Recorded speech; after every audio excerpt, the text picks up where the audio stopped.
What up, mother suckers? Jericho Green. We're hanging out. You, me, GION. This episode, Stop the Fuckeries, episode 5. Halfway to 10.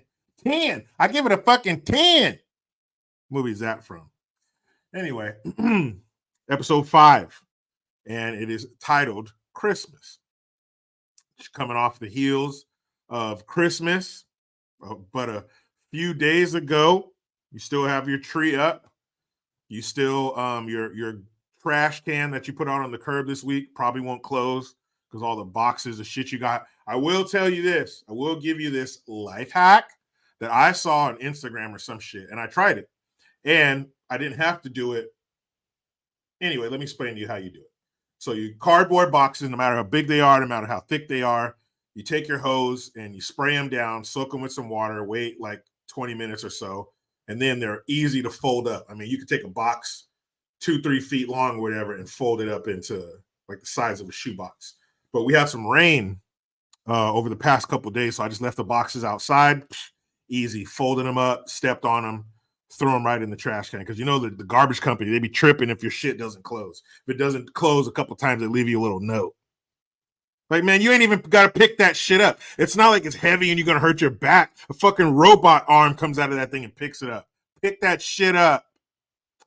Anyway, take that to you. Take that to your life. Use that shit. Next time you're at a party and you want to look cool, you remember what Jericho told you. Spray the cardboard box with water and let that shit get soft. Like cereal. You're going to leave that shit in the milk, it gets soggy, same concept. Anyway, let's get serious. Let's get some help. GION, what up?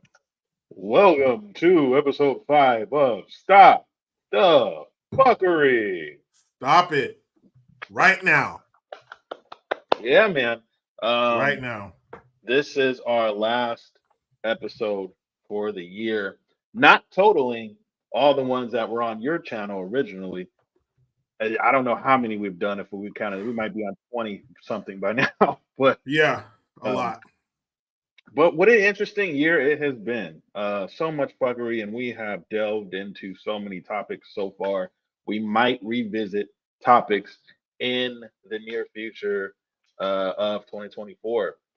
But so far, man, I mean, this has been great, and we have had a good audience. We've done a lot of different things here, and we have reached the milestone of 500 subscribers on this channel so far, which is good for us because the closer we get to where we need to be in those milestones, the more that we can do for our audience. Yep. So really, help us help you. Yeah. Right. I think so. So yeah, make sure you guys like, subscribe. Like he said, we hit 500. That's great. First milestone down. First domino has fallen. Now let's get to 1,000, 2,000, 5,000, 10,000. You get it. 1 million, gazillion, billion, trillion dollars. That's right. I want our subscriber count to match the national debt. So somehow make that happen. Make that happen. Shit. Okay. Okay. Yeah. I'm reloaded. Question. Our background. What's up with the background? Why don't we have our lovely? Oh yeah, sorry. Background? It's mine from my live from today. Jericho, like hold on, let me redecorate. Like honestly, Jericho, like we're not feeling the Christmas vibe. Like it is not very Christmassy right now. There we go. We'll start once Jericho gets our Christmas spirit. Yeah, once we get our shit up here. I got it. John, let's see who's in the comments this year. Shouts out to Mark's Music Obsession, Wonder Woman. It's just Wonder Woman by itself. John, it's just John by itself. I mean, you know, we all. What more do you need? Exactly. What more could you possibly need? Jennifer Norwood says, "Jingle, jingle, bells, hopefully, and not balls." That's not how we get down here. None of the misers in here. All right, cool. Shouts out to all you guys that are here right now. Because you can be doing something totally different, but you're not going. Oh, what the fuck did I just do? Man. You broke it? No. Just being a fucking idiot. That's all. Don't mind me. Just being a fucking idiot. Welcome to Stop the Fuckery. And our technician, Jericho Green, has broken. Have broken the computer. Okay, now open file, not delete the file. We're opening it.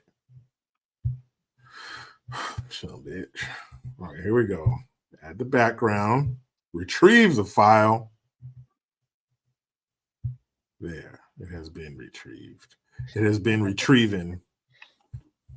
So you guys got to remember, Jericho was born in the 1800s. He doesn't understand. Boom, how you like that? That's the wrong one. It's the wrong background. What? That's the thumbnail. Too much. Oh shit! I love too much shit going on. Guys, this is the blooper reel right here. Okay, so just hang with us while Jericho he figures out his life. No, I thought I sent the right one. We're gonna get this shit right. You sound like a tech support helping her out on the phone. What is your mother's maiden name? What can I do for you, brother? Help me, brother. Help me help you, brother. What can I do for you, brother? Tell me, brother.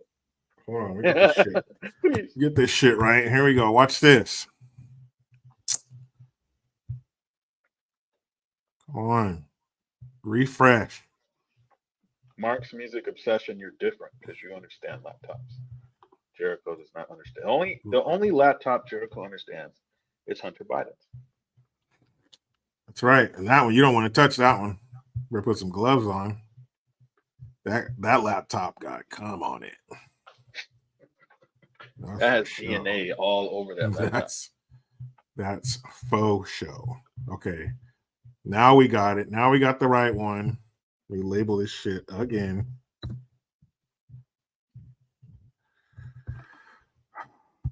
Yeah, we gotta do it for the people. Gotta do it for the people. Christmas for the culture. Gotta do it for the culture. Yeah, do it for the culture. Fool. Wrong culture, but you know what I mean. You know what I mean?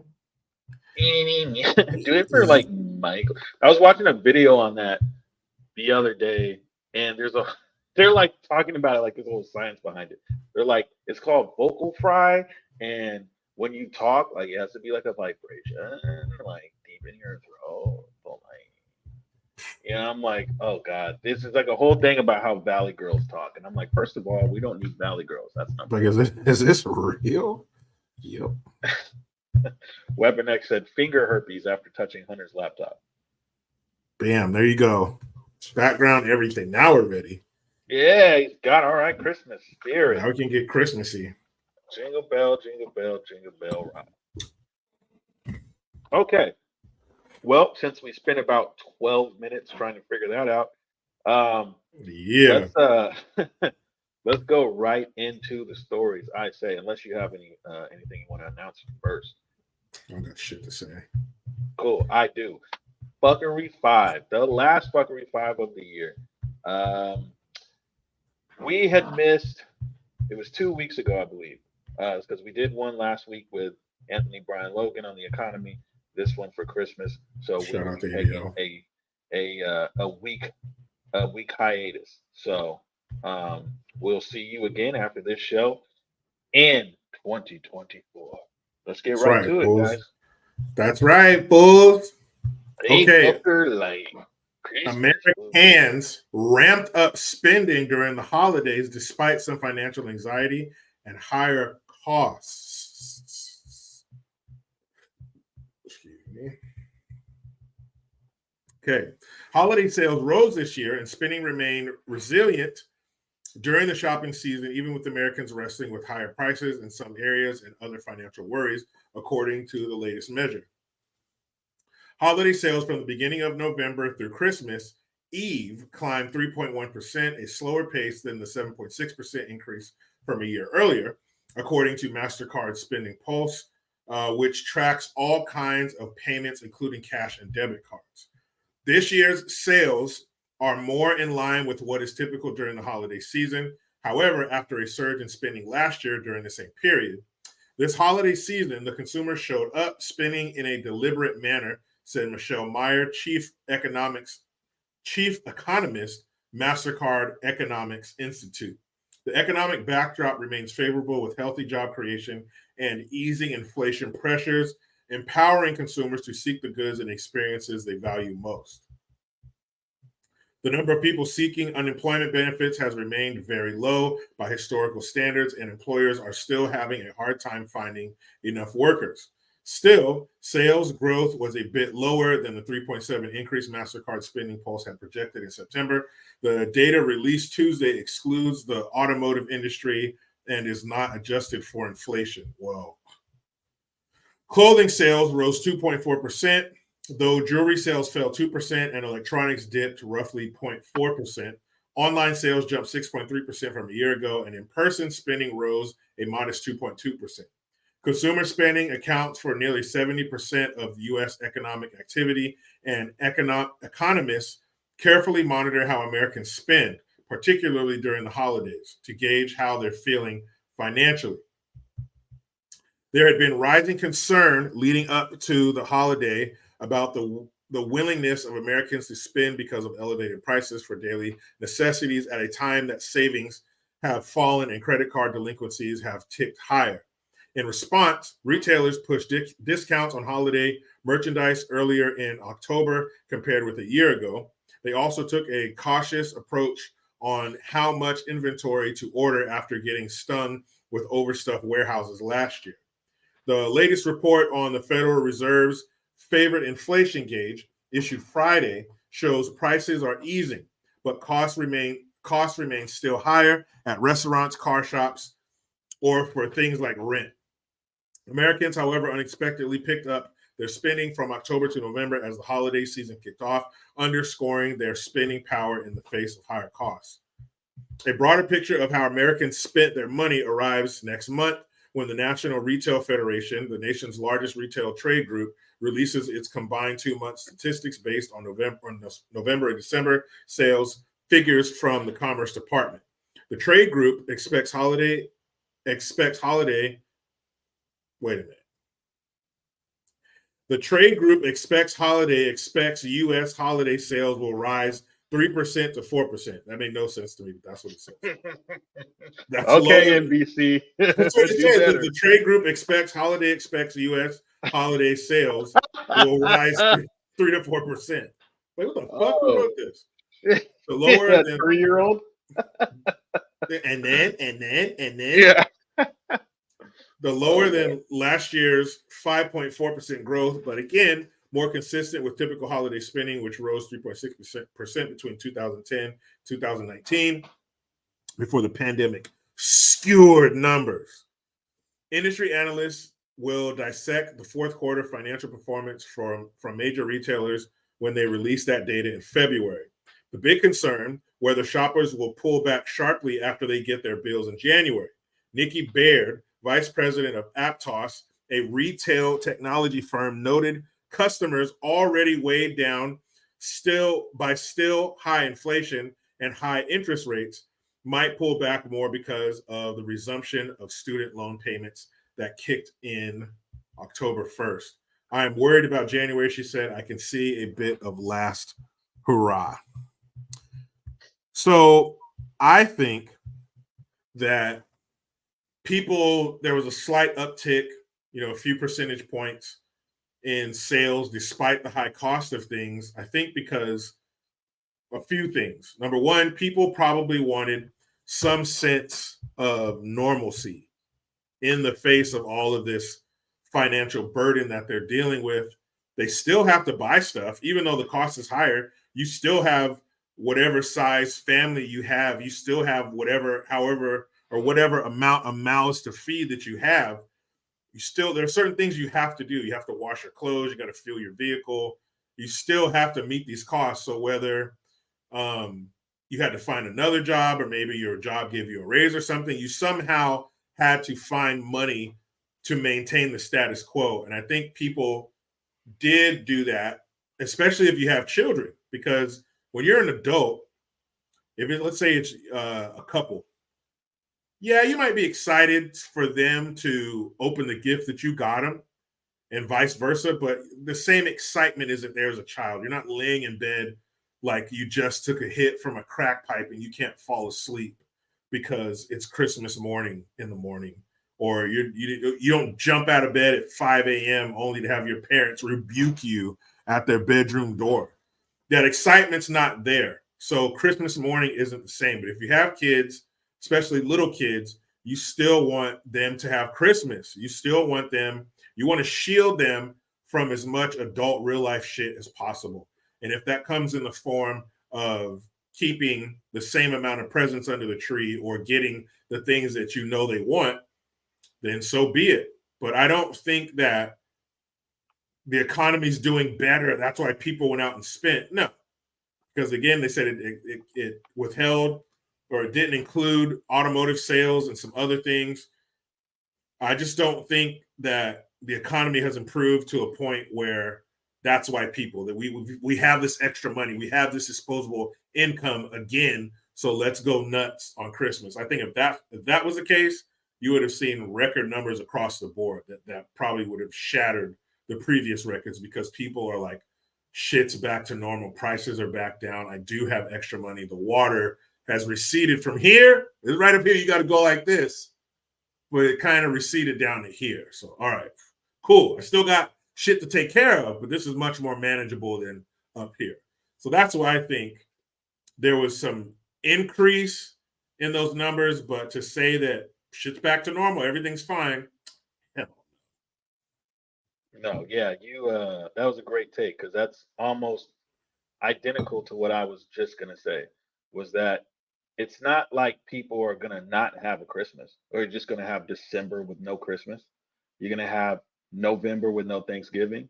Are you gonna have February with no Valentine's Day? Those things are just cemented in our history in this country now. So people are gonna go and they're going to spend money.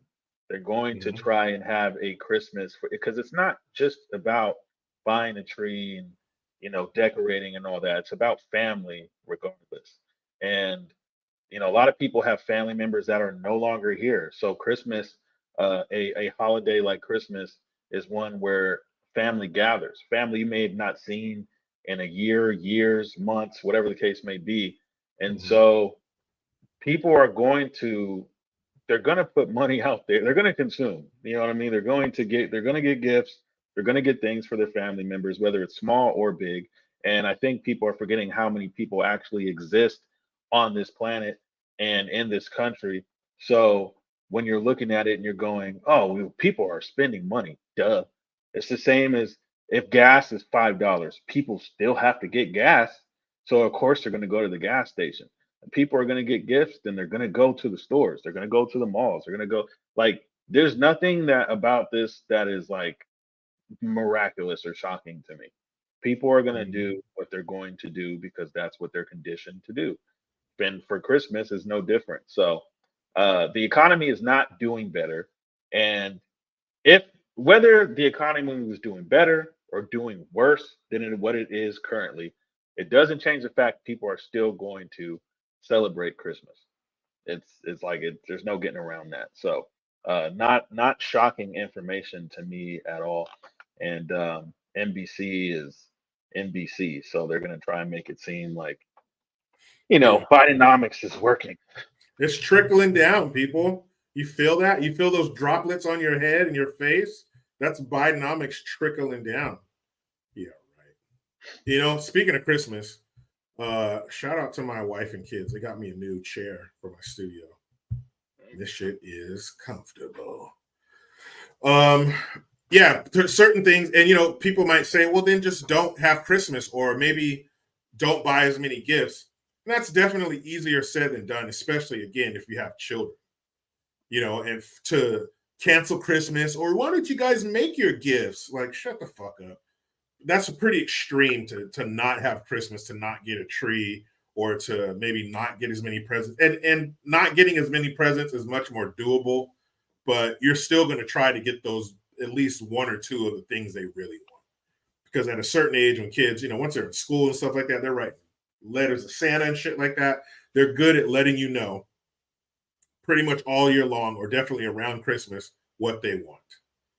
And we've seen the meme or the videos and stuff where the kids actually have like PowerPoints on the TV and shit like that.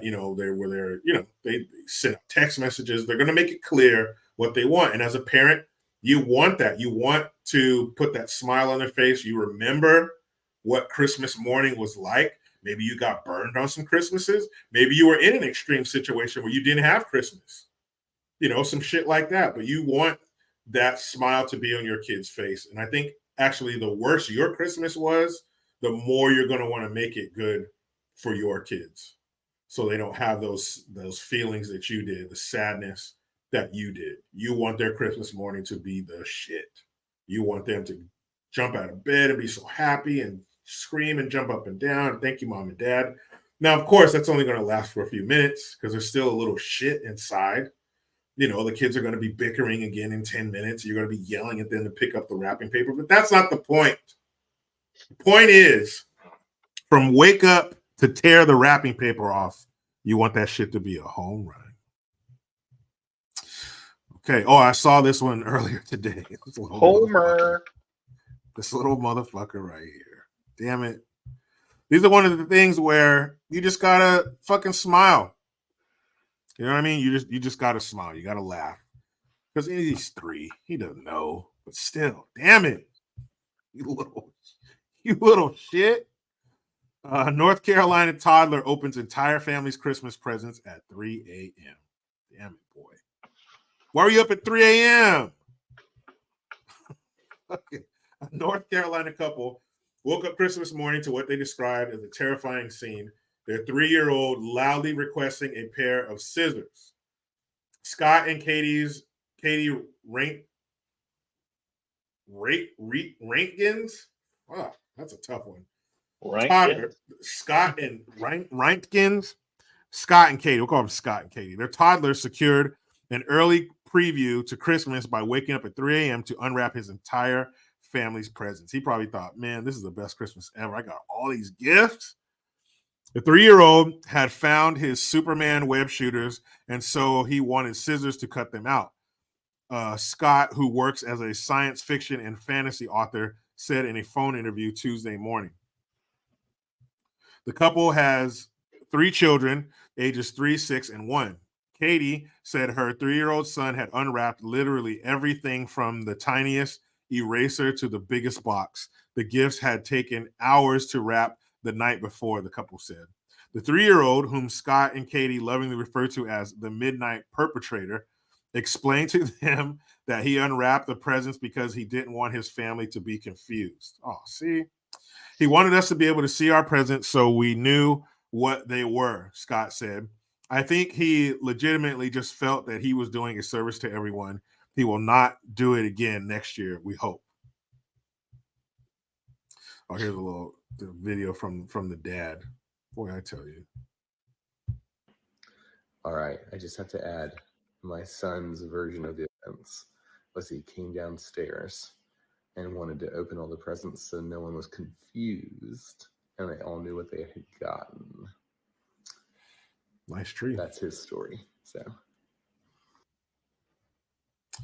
damn. Hey, that's cool. I mean, part of you is going to be pissed, especially when you first see it before you get the story. You're going to think, what the fuck happened out here? Damn, but it is funny. And if he has probably the 6-year-old, obviously the 1-year-old don't know nothing, but the 6-year-old, they're probably pretty pissed off that he did that because he wanted to open he or she wanted to open their gifts, and they're not going to understand that the 3-year-old didn't understand because they're only 6. So I think everybody else is cool with it. Mom and dad, obviously, but again, memories. This is hilarious. They're going to tell this story for the rest of that kid's life. He's like, Mom, you can tell that story again every time. Yes. So it's Christmas morning, 3 a.m. They're going to tell that story for the rest of that kid's life. That's going to be a great memory for him someday. It's a great memory already for his parents. And that's just, that story is going to birth so many conversations and happy moments in the future. People are going to laugh at that. That's going to be an uplifting story. And who knows how many people are going to be, affected by that? Not in a major way, but what if that lady's at work or the dad's at work and they tell them that story about, it's going to bring a smile to people's face, and that's a great thing. But kids, yeah, you've seen the memes of the two little boys with like fucking white paint all over them and the TV and shit. That's crazy. Like where your parents passed out on heroin that you didn't know your kids got into a bucket of fucking paint. But yeah, kids, they do wild shit, man. And when they're really little like that, what are you gonna do? Now, when they get older, you know better than that shit. You're gonna get punished. But 3 years old, man, he thought he was helping people out. I just wanted you to know what you got. So that's pretty funny. But man, I know that 6-year-old was hot. That 6-year-old was pissed. Yeah, I just want you to know what you got. That's all. Yeah. Okay. So basically, you didn't want Christmas to exist. Christmas is that's why they got Secret Santa, man. Is so that you know what I mean. You're not supposed to know what the gifts are. Like, how did they explain Christmas to their child? They're like, okay, little Timmy, or whatever the hell the name is, little Timmy. This is how Christmas is. Now you want to open your gifts and everyone else's. But even if they explain that to that little boy, they have a memory of a gnat. I mean, he ain't gonna remember none of that shit. He's off to, do something mischievous in the next room. So that's his life with a toddler, man. Oh God! And then you got to think about, because Jennifer Norwood just reminded me of this. You got to think of how much time too it probably takes to wrap those gifts up, and how many gifts they had. 3 especially kids with the kids. Yeah. Mm-hmm. I mean, oh boy, just walking in, going, "What the fuck happened?" Yeah, right. Got shit everywhere, dude. You got 3 kids. Let's say conservatively, they have 5 gifts apiece. Even the little 1-year-old, they probably even go crazier on the 1-year-old because their clothes are so little and cheap. Same with the toddler. So conservatively, 5 gifts each. So that's 15 gifts plus the husband. Like, he got some socks, some underwear. Let's say he got like 4 or 5 gifts too. Let's say 5. That's 20 gifts you got to wrap. And chances are mom's going to do it because moms are better at it. My mom could wrap presents like at Macy's part-time during fucking holidays. She was great at that shit. And they enjoy it too. They like to have the wrapping paper and the scissors and the tape all spread out on the bed or the floor and doing all that shit. So that's 20 gifts you got to wrap. Plus you got 3 kids under 10. So you're chasing one of them around. One of them's doing homework, bath time. It's crazy. And, and even with dad's help, that's a lot. So the time, you got to have time for the kids. You got to put them down, for bed and stuff, get their clothes ready, blah, blah, blah. Then you got to have time for yourselves. You got to have time to decompress and talk and, connect with your spouse, probably get a little bit of that in. You know what I'm saying? So that takes time too. And then the hours to wrap 20 presents. Yeah, man, I'm sure she put a lot of time into that. And he just said, you know what? Fuck your time. And just spreaded everything. But that's hilarious, man. What a great memory. Fuck your hard work, Mom. What, he took time? Hey, Mom, I like the way you wrap this. Would be a shame if somebody unwrapped it. Hey, Mom, did you put time and effort into this? Oh, that's real. Lord. That's real life. That's life for the toddler. Hey, Mom. But hey, Brev. Brev. Yeah. Hey, bro. Hey, fam. Would you... Dude, all right. So, side note, I was watching this movie, and I'm not even going to say what it is because it's not important. But they all talk like that. And he's talking to his Alexa, and he goes, "Hey, Alexa, fam, can you turn off the song or whatever, right?" And Alexa's like, "Sorry, fam." And I'm like, yo, no, not a British Alexa. No. Can we not do this, please? But they love that word. They love fam. Fam. Hey, would you like to know the weather outside, fam? No, Alexa, I'm cool. Are you sure, bruv? Yeah. Sure. Yeah.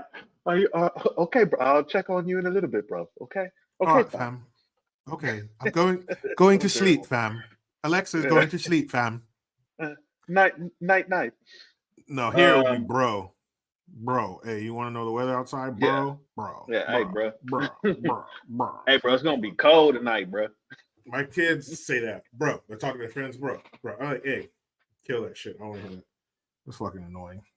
No, wait. None of Miser said, did I really see that socks were the #1 present this year? I mean, look, I will say this, man. I got new socks. Everybody needs socks. I got new Nike socks and new like Hanes mid length. I don't know. Thick socks. Keep your feet warm. It's fucking cold. Yeah. Or Everywhere. everywhere. If you're really cold, get the long ones, so that in case you get sock checked by a cholo. Hey, let me sock check you home. See how fucking lame you are. Fucking lame. See how down you are, foot. Those are hella. Nah, look, he's not down. Fucking lame.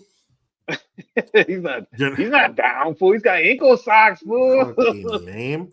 Jennifer Norwood says, bruh. Yeah, but bruh never caught on like bro or fam, bruv. Like, I say bruh, but not excessively. Bruh. Yeah, that shit is just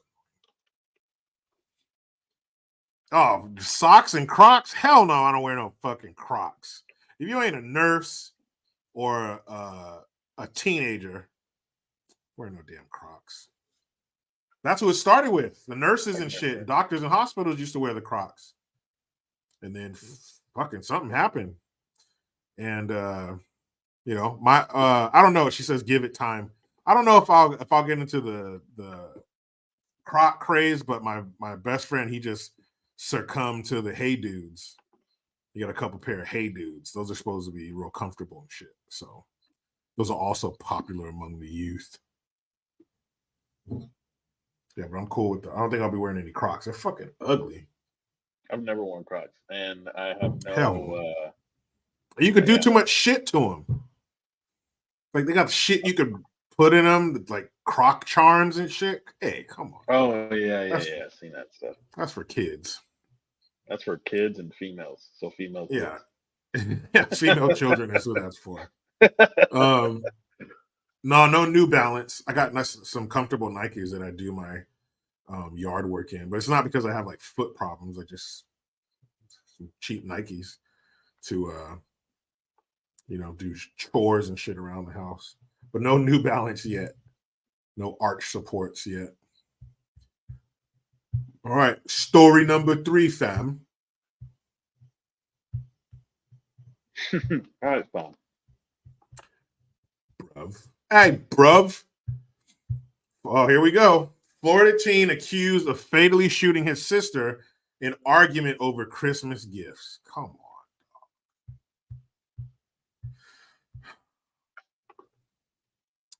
A 14-year-old Florida teen fatally shot his sister in an argument over Christmas gifts, only to be shot moments later by his own teenage brother, authorities said. The argument started when the brothers, aged 14 and 15, were out shopping on Christmas Eve, Sunday, with their mother and sister, and got into a spat over who was receiving more Christmas gifts. Pinellas County Sheriff Bob Gualtieri said at a news conference.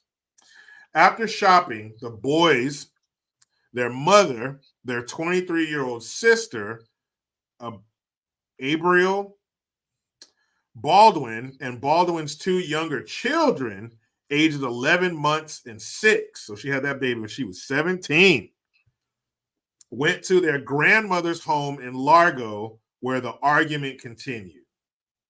Okay.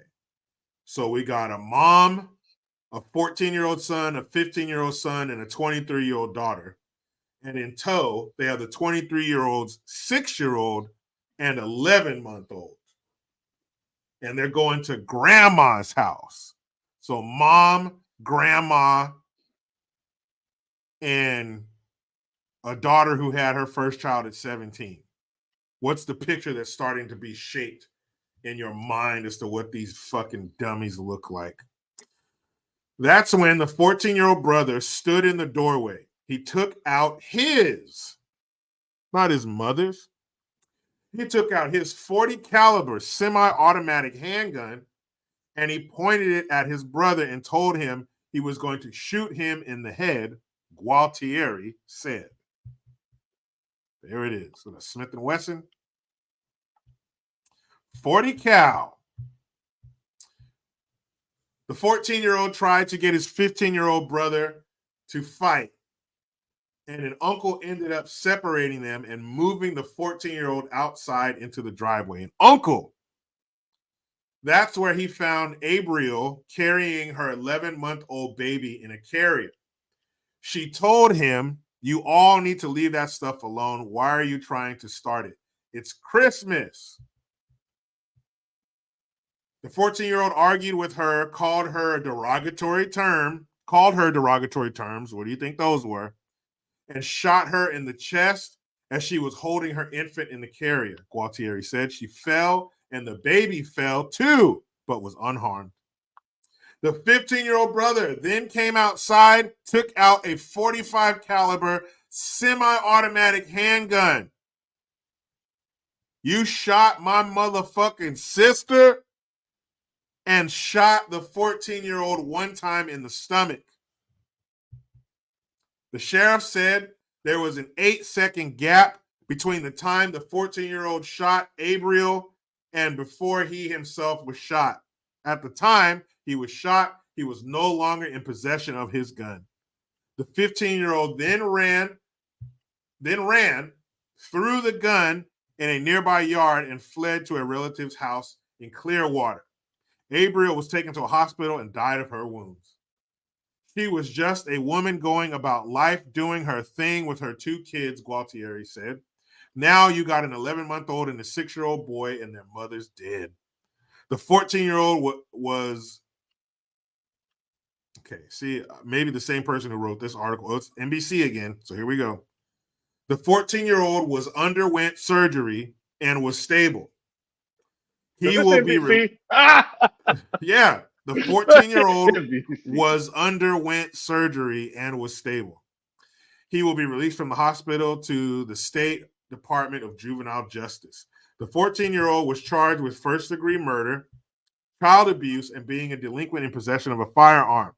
The Pinellas Pasco County State Attorney's Office will determine whether or not he'll be charged as an adult. When the police found the 15-year-old brother in Clearwater, he made self-harm statements and was taken to a mental health facility, authorities said. He was charged with attempted first-degree murder and tampering with physical evidence. The 40 caliber handgun the 14-year-old used to shoot his sister was recovered, but the 45 caliber gun the 15-year-old used has not been, officials said. Gualtieri said that in their investigation and interviews with locals, people said the 2 teenage brothers carried guns all the time. He said the brothers got their guns by stealing them from unlocked cars. They're out in the middle of the night doing car burglaries, noting that both were arrested in connection with numerous car burglaries in Oldsmar in May. These young kids, 14 and 15 years old, routinely carry firearms, and this is what happens when you got young delinquents that carry guns. They get upset. They don't know how to handle stuff. So they take out their guns and start shooting each other, and one of them kills his sister.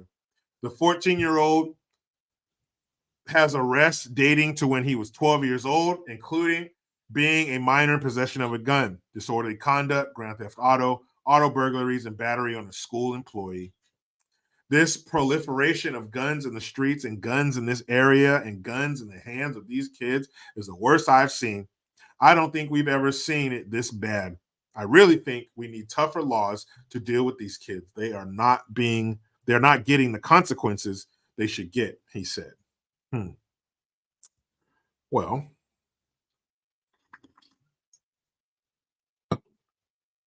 the proliferation of guns in the streets and guns in this area and guns in the hands of these kids. So it sounds to me like that sheriff is a jackass, because he's saying that guns are the problem. So if you took the guns away, you wouldn't have these killings. But I believe Cain killed Abel, and that was before they had guns. That was before the blunderbuss. So he probably used a rock, a stick, a sword, a knife. Basically, what I'm trying to say is, if people want to kill somebody, they're going to kill them. And the gun isn't the problem. What the problem is their worthless whore of a mother who had 2 kids in her house that carried guns all the time. Because you notice in the story, it said he pulled out his 40 caliber pistol and his 45 caliber.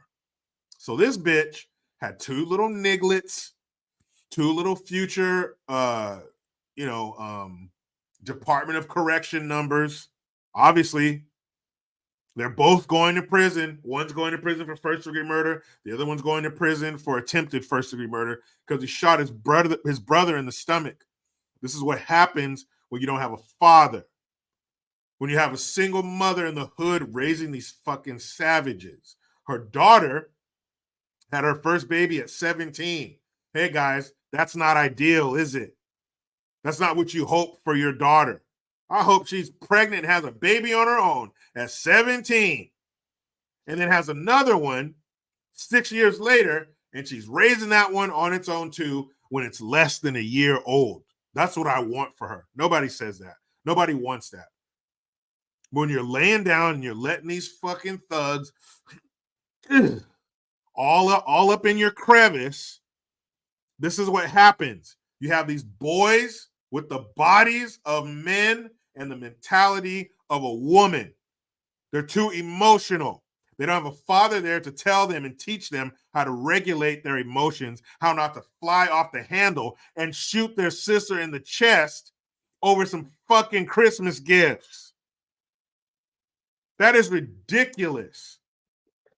You would expect that to happen in a robbery of somebody you don't know. That some thug robbed her, not your brother, while she's carrying a baby. So he didn't even care if she dropped on the ground and dropped the kid. No respect for life, no control over their emotions. You get that from your father. Your father is the one who can control you as a young man. Those boys were bigger and stronger than their mother years ago. There ain't shit she can do. In the world of men, if it has to, it comes down to the physical. Can I overpower you? Can I hurt you before you hurt me?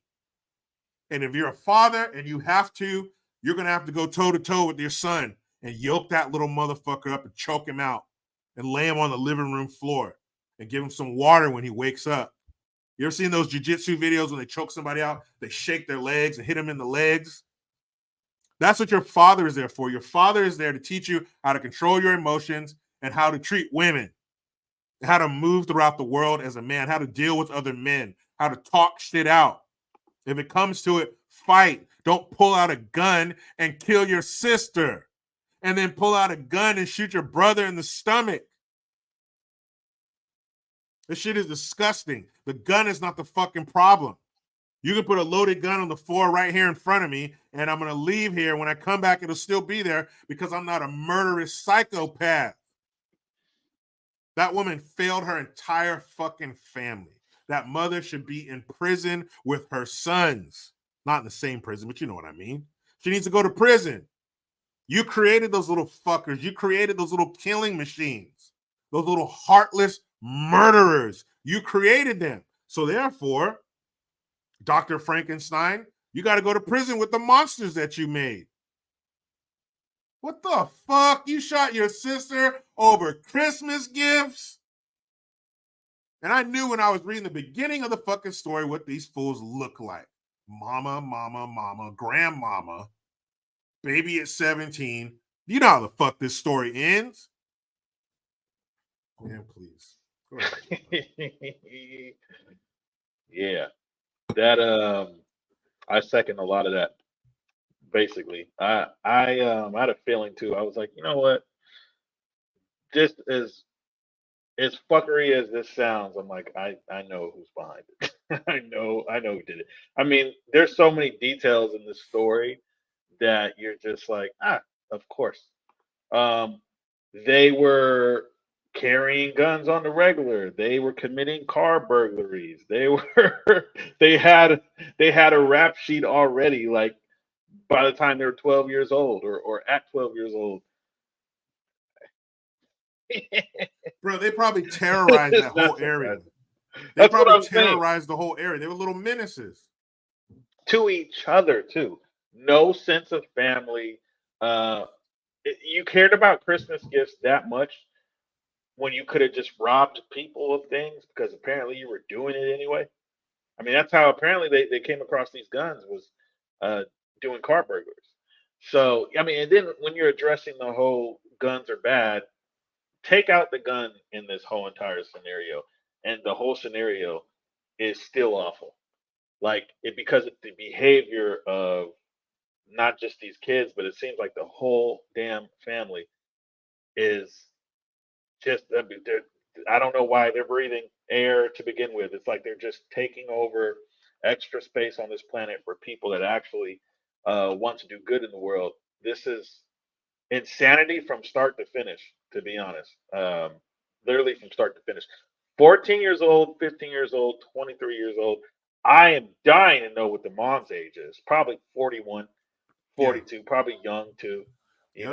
know, this happened in Florida. We know how some places in Florida are, especially with the Haitians. Um, Well, they I seem think to have a different type of culture there.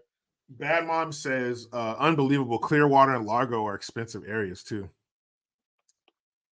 So maybe it wasn't in like the Pork and Beans or Liberty Town, whatever those cities you see on fucking First 48.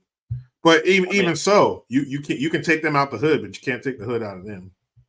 true, and I still think they probably were in the hood. I mean, you look at L.A. and Los Angeles. There's nice places in Los Angeles, but these criminals and people of that ilk are still making their way into nice areas where people with money are. Criminals are running rampant because there's no consequence to their actions. So when you have 14 and 15-year-olds who already have that kind of instilled in their mind that there's going to be no consequences for their actions, then Mm-hmm. I mean, hey, you can wreak havoc wherever you are. It doesn't matter.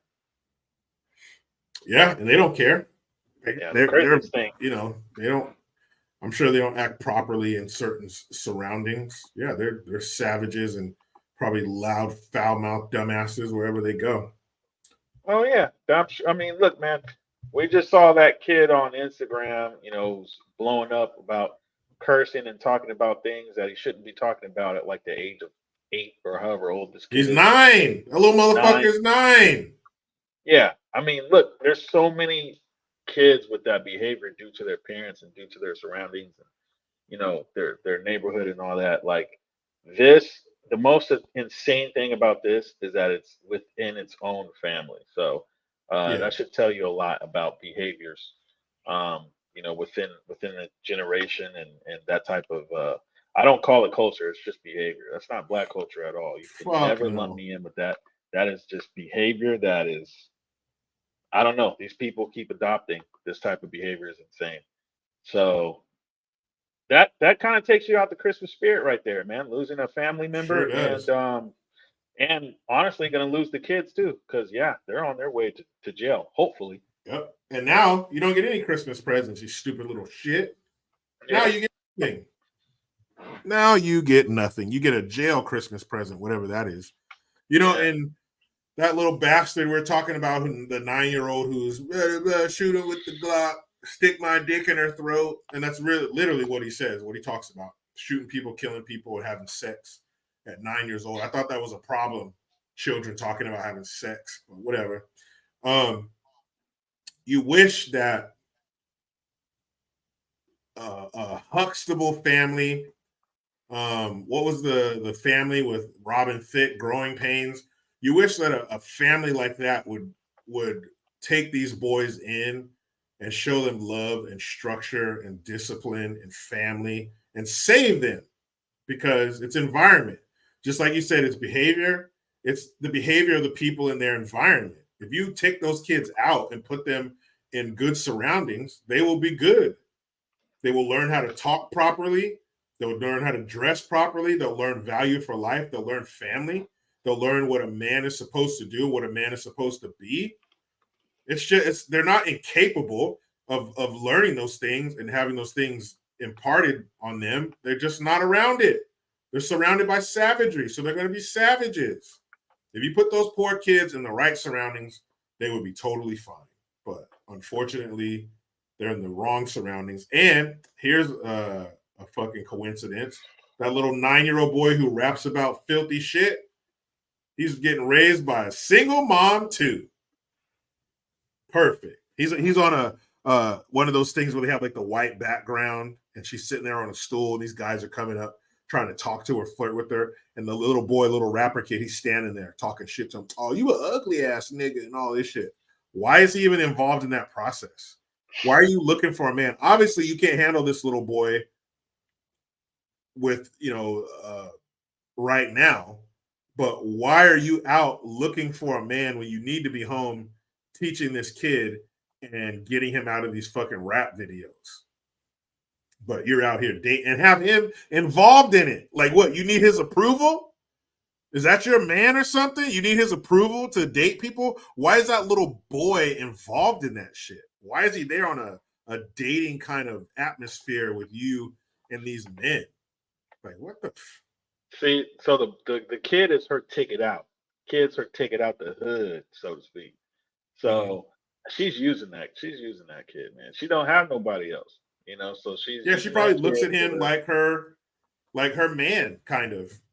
Yeah, probably calls him my little man and all this kind of shit. And yeah, man, that's a weird, fucked up, blurred lines relationship for sure. And letting him be around all those people shooting those videos, the drugs and the money and all that stuff. You think she's watching that kid, or you think she's over there having fun, shaking her ass, having a good time? She ain't watching that little boy. Next thing you know, he's in a room with somebody.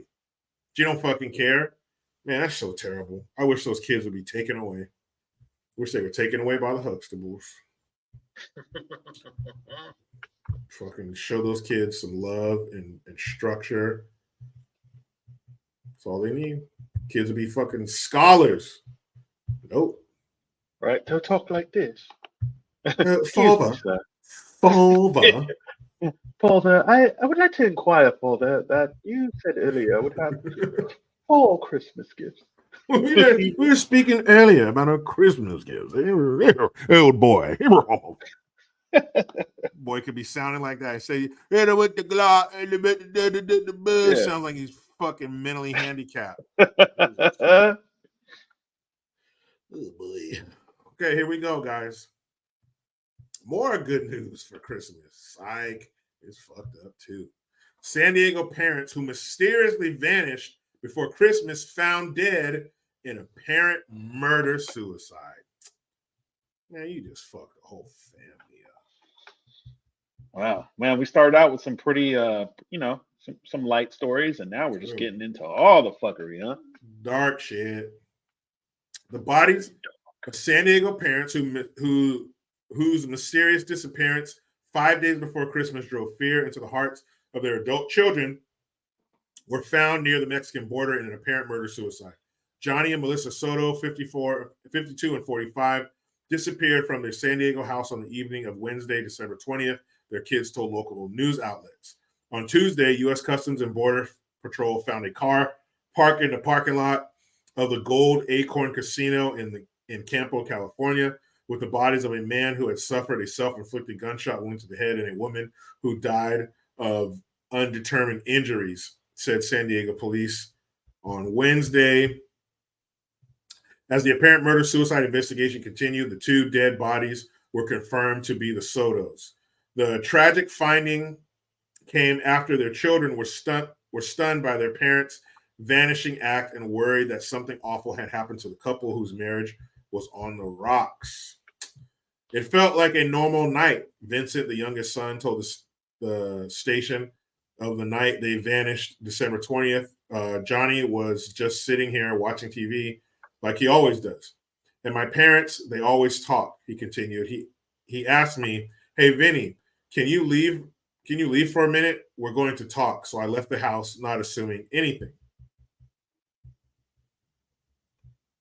About 2 hours later, Vinny's dad texted him that it was clear to come back because they left the house.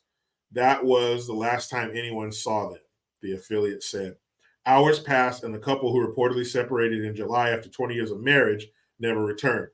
We all had high hopes that they would at least come back for Christmas, Alexia Soto, 23, the couple's oldest daughter, told the outlet.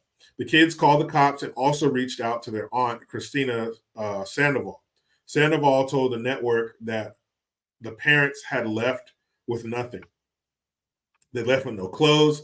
They left with nothing. All his clothes that he wears normally, like the sweaters there in the bedroom, her phone was left here, her wallet was left here, her keys were left here. And then his phone was turned off about 15 or 20 minutes after they left. Damn. A neighbor's doorbell camera captured their last moments at the house. At about 8:50 p.m., Melissa's car pulled into the driveway and someone got out, according to the neighbor, Raymond Arzola. You could tell it's most likely a man because of the jeans and the blue jacket, he told NBC. I usually see Johnny wear a blue jacket. About an hour and a half later, her car pulls out of the driveway, then parks in reverse. Another neighbor surveillance video showed the garage door and car trunk open shortly after. Johnny went back and forth to the car at about 10:30 p.m. before driving off. The disappearance was definitely out of the ordinary for a couple who still got along despite their marital problems, family members said. Even though they were separated, there were no issues between them at all. Alexia Soto told ABC they were still in contact. They still talked. She would come over to Johnny's house and talk. The vanished couple's family has remained frozen in time since their disappearance. The family's presents were still under the tree. The siblings say opening them would be too painful. Sandoval started an online fundraiser. Melissa's mother had shared an eerie prescient premonition to the local station. I feel like she's asking for help, Concepcion Romero Domingo told NBC. You know, when you wake up and your heart is so sad because she's asking for help, and I'm telling her, just hold on. They're going to find you because they want to find you. San Diego police did not immediately respond to the inquiry, blah, blah, blah. Let's see. Some nice propaganda there at the top, right? There you go. Bam. Just sneak that in there real quick. Just off to the side. You're stupid. Is Tori D in the building? Yeah. You know, when you see some very, very interesting comments in the comment section, you know Tori D is behind it. Tori's all up in here. What's up, Tori? Good to have you. Is it though? I mean, so far, I don't know. I'm just kidding. We'll I love you, Tori. Yeah, you're right, Tori. So much. Suicide is very selfish. When you hear about these celebrities who kill themselves, like what's the guy's name from Linkin Park? He left behind 5 children. Man, that's fucked up. And that's extremely selfish. What's the other guy's name? The Twitch, the dancer who left behind like 2 or 3 kids. Like, bro, what the fuck, man? You just gotta ride that shit out. You can't leave a hole in your family's heart because you couldn't deal with it. Your depression, voices in your head. I don't know what the fuck it is, but you just gotta fucking suck it up. Or Kate Spade, the lady who made the purses and stuff, she killed herself, left behind a 12-year-old daughter. That's just fucking selfish. It's wrong and it's fucked up. So far, I think the names that you said, I don't believe that those were actually suicides, though. But there are people, who like that really had mental problems. But when you dig into some of those stories of some of them, it's like those aren't there. I don't know. Like, having not delved into them and on face value, it looks fucking terrible. Aaron Rose, you're right. Kids will blame themselves forever because you're not there to answer their questions. Was it me? Is it something I did that I want too much? Was I too much of a burden? Was I strain on their relationship? And no matter how many times the parent left behind tells them, no, it wasn't you, your daddy or your mommy was dealing with this, that's falling on deaf ears because you can never fill that void. That parent took themselves out of that kid's life, and that's just totally fucked up, man, period. And I have no sympathy, and I don't want to hear, oh, but they're in depression. Call this 800 number. Where's the fucking 800 number for your 7-year-old who thinks they're the reason daddy fucking hung himself? Where's that 800 number? How's that kid gonna deal with that shit? What happens every time they come in the house or where they drive past wherever it fucking happened? What about that? Man, fuck that shit. Anyway, Yeah, the dad. It sounds like they were separated. Sounds like he didn't want them to be separated, and he made it. And you know that's another fucked up thing. His grown kids. They said there's no signs. He was normal. Everything was normal. So now they're going to be beating themselves up. Did we miss something? Should we have asked more questions? Maybe I shouldn't have left when he asked me to leave because he was going to take mom and kill her. All that shit. It's fucking terrible. But it sounds like he didn't want it to be over. So he took her. It didn't sound to me like it was mutual. It's not like they made this fucking Romeo and Juliet shit, suicide death pact. Like they both had cancer or something like that.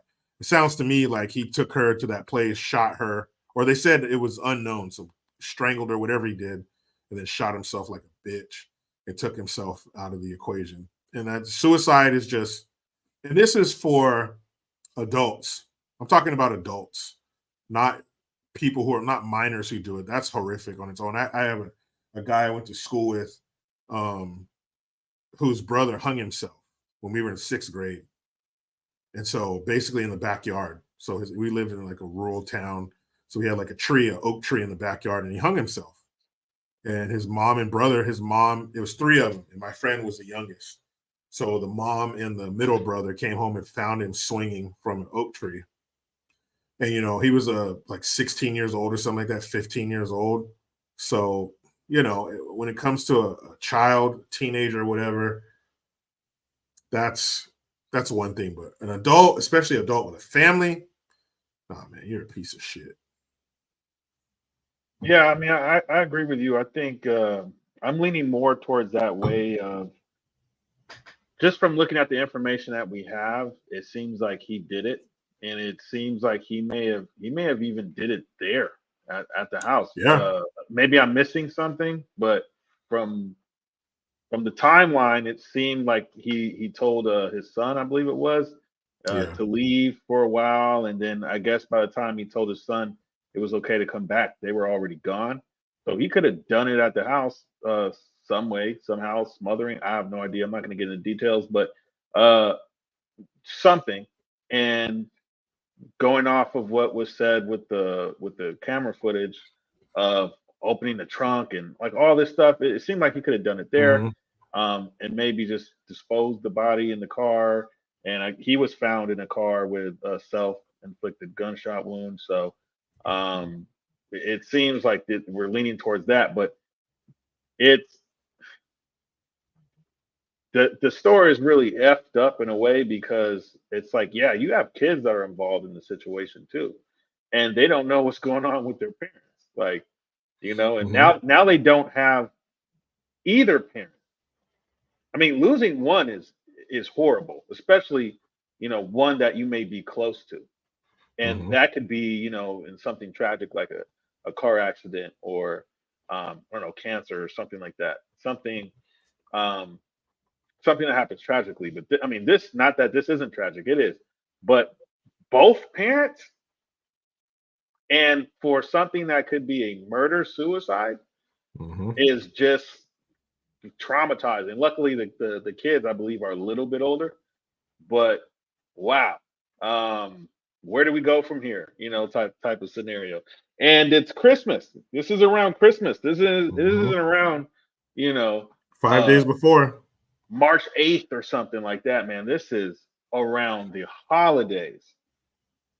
What a shame, man. That's awful. That's awful news and awful information right there. But um, it just shows you how mentally incapable some people are in this world, man. It's not about what happens to you; it's about how you react to it. So whether they had marital problems Mm-hmm. or not, what what consumes your mind to think that murder is okay or even suicide is okay? How weak of an individual are you? Like, you know what, man? Like I said, save the body for someone who wants to use it, because there's a lot of people walking around right now that are what a lot of people call NPCs, and you know, we don't need them in the game, to be honest, because one thing you do is a ripple effect to everybody. So losing both Mm-hmm. parents, or just losing let's say the mom, you know, just losing them, taking taking those kids' mother away, not alone their father, but their mother away too, has a big ripple effect to everybody that they've touched in their lives. So, um, yeah, man, that's sad, especially since we're dealing with holidays and Christmas time. And they said they can't even open the presents because it'd be too painful for them. Yeah, man. That's like you said, man, the ripple effect. It affects so many people in so many different ways. Um, and yeah, suicide. I don't know. I'm not done living my life. So I don't know if life is going to throw something at me to make me contemplate suicide, but I just don't see it, man. Sticking to the details of this story, we're talking parents. You know, as a parent, how are you going to take yourself out of your children's life and give them all of these problems and issues and questions that they're going to have for the rest of their life? They're never going to get over that shit. It's always going to be around the time of year, around Christmas, a time that's supposed to be happy, a time where everybody around them is happy. Parties at work, parties with your friends, the decorations, the radio station, TV, Christmas, family, holidays, ho, ho, ho, and all this stuff. And you're fucking sad. That's another layer of how people are going to deal with this shit. The rest of the world is just happy and excited around them, and they're at the lowest point in their life because this is the day that mom and dad, or mom or dad, fucking kill themselves. And as a parent, man, you just can't do that.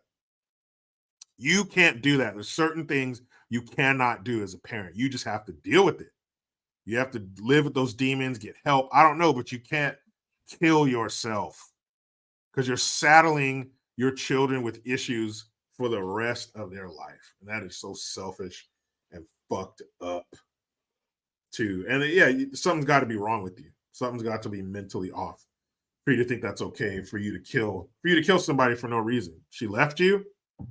All right. It's not like she fucking took the kids and, you know, moved out of state. Now you got to pay her alimony, and, you know, you go over there and her boyfriend's, you know, sticking his tongue down her throat at drop off. You know what I mean? Like you're grown. You fucking got divorced, man. What's your fucking problem?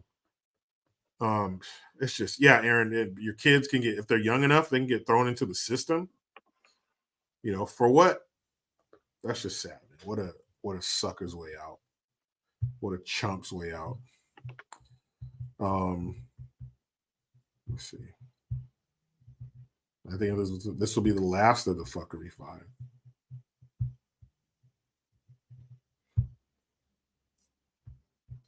You know, Bam, the here we go. fuckery never stops, Jericho. You can't say it's the last. Well, I mean, just this particular episode, like Yeah. this moment in This time, segment. dude.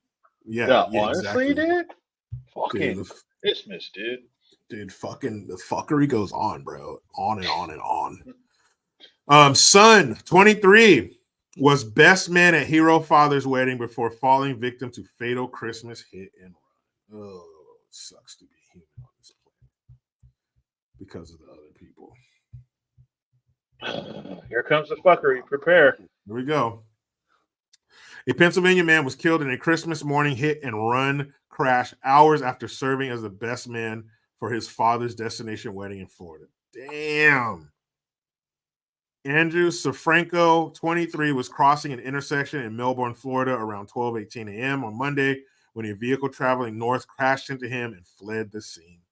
Safranco, a Handover Township, Pennsylvania native, was in the coastal city celebrating his father and stepmother's marriage on December 23rd.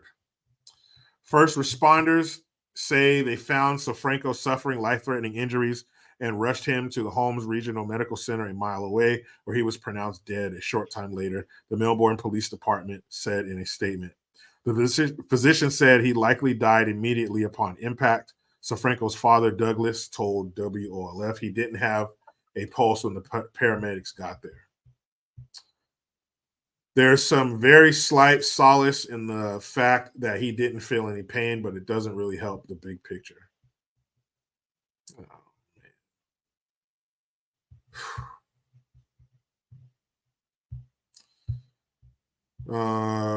During his best man speech, Safranco called his dad a hero and was thrilled to see his stepmother officially enter his family. Dad, you've been my hero and guide, and now seeing you take this step with such grace and happiness fills my heart with immense joy, so Franco said in a video shared to the outlet.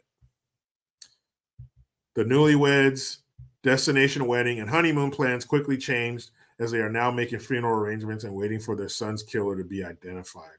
I went from basically a dream vacation to an absolute nightmare, Douglas Sofranco said. Man.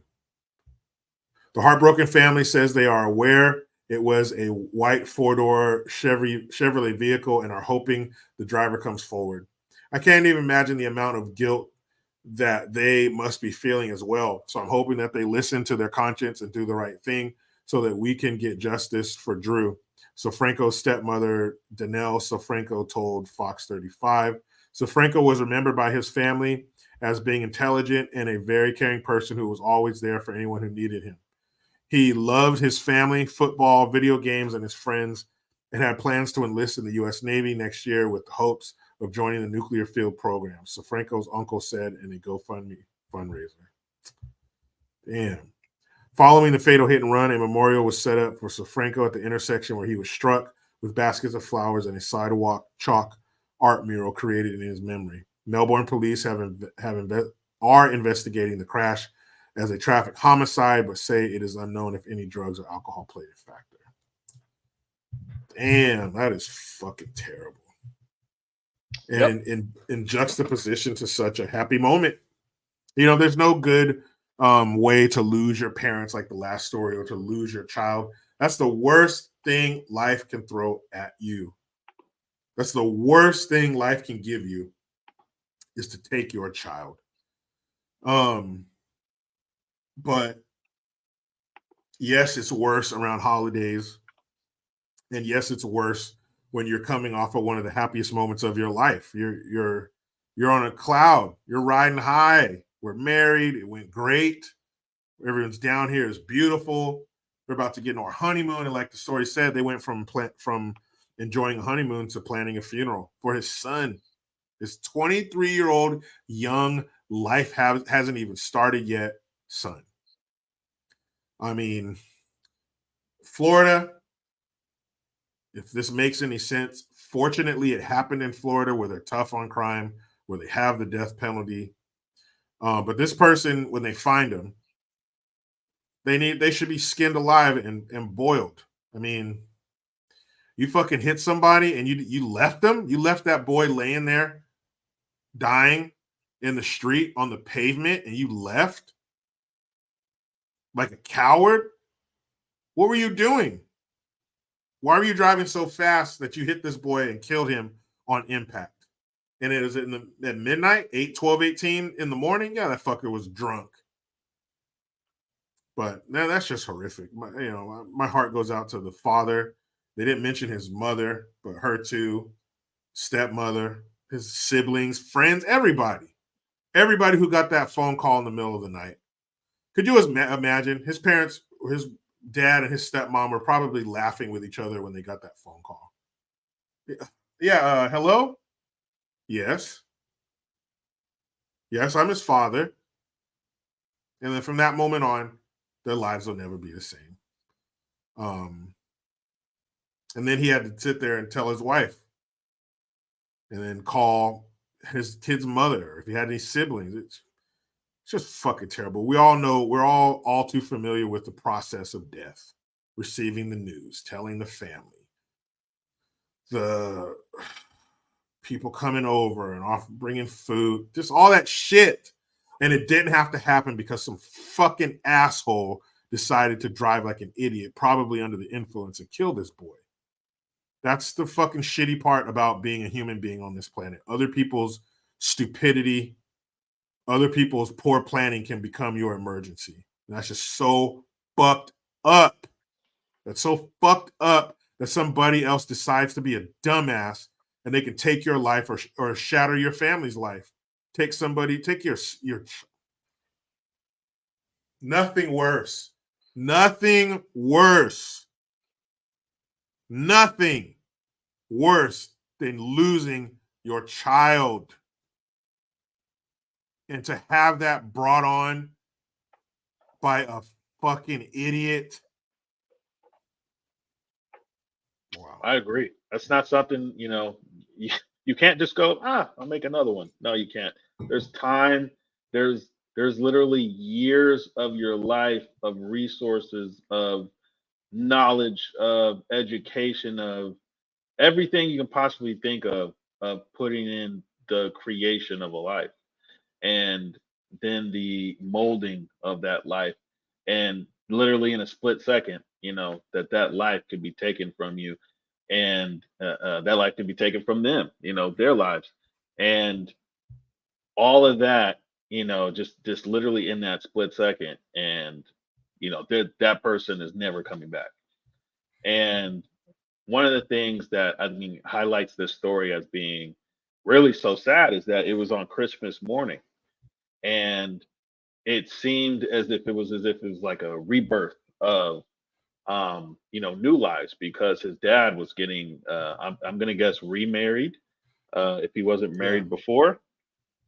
So remarried, and the son, he had the dad had his son's approval, for it, and it's almost like, oh, I'm about to start this new life, and his son is 23 years old, about to, like you said, getting his life started, and then it's gone.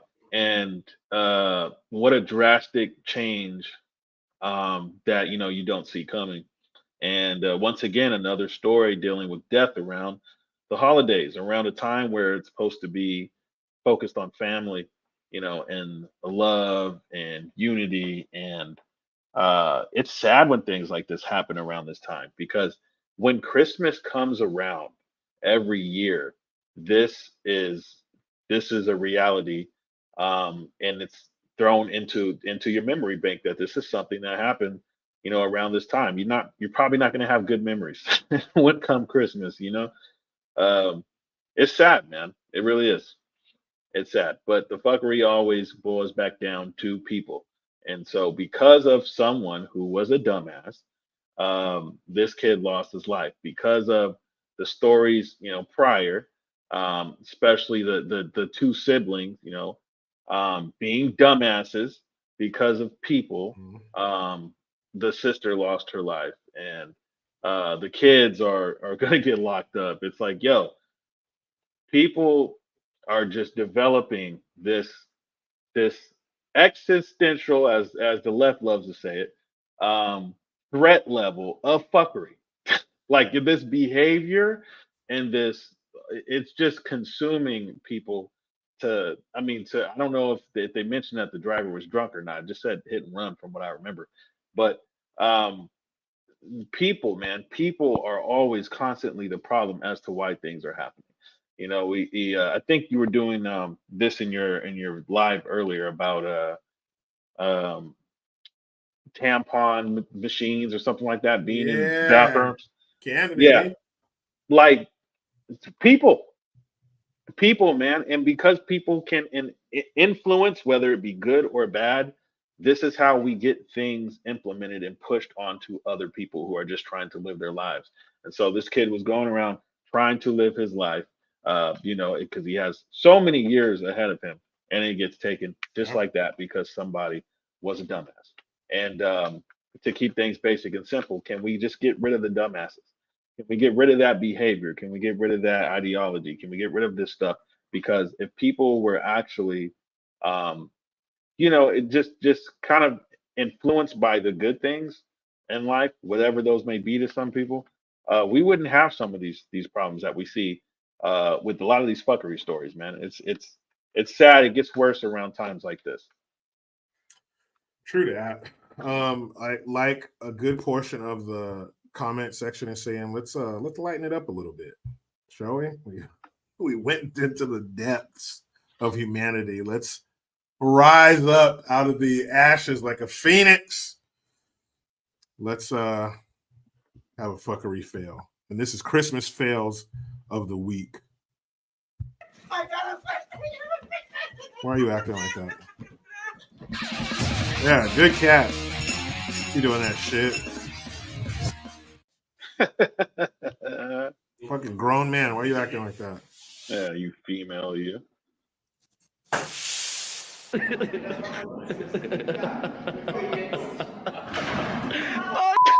Yes. Fucking idiot.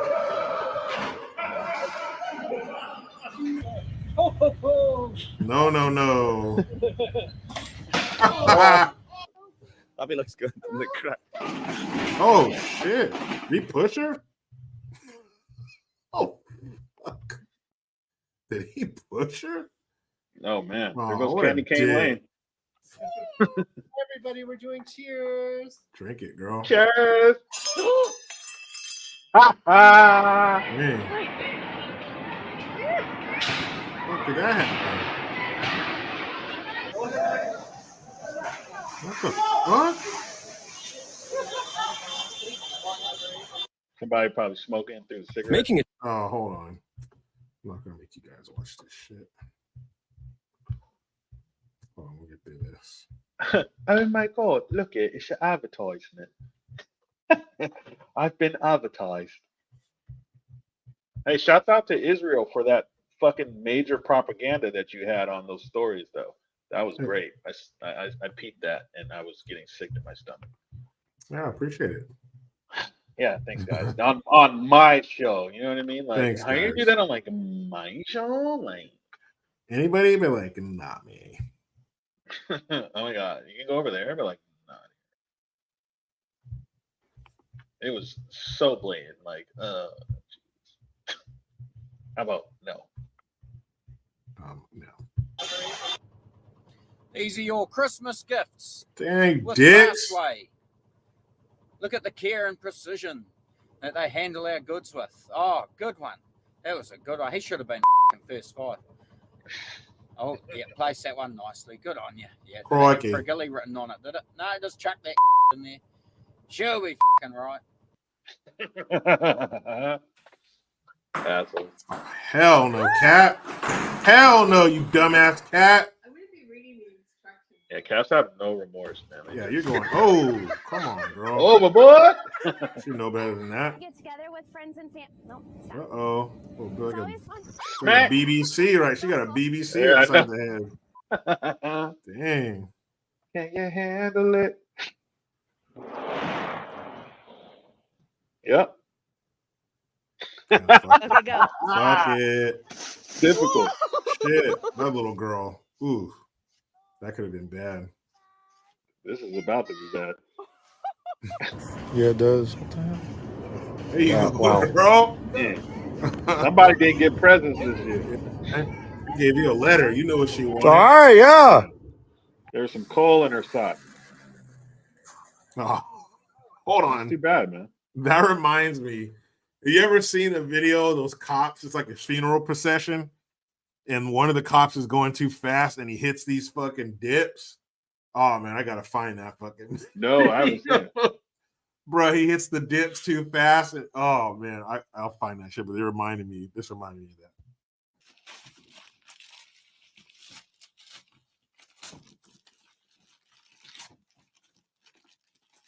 Come on, man. There you go.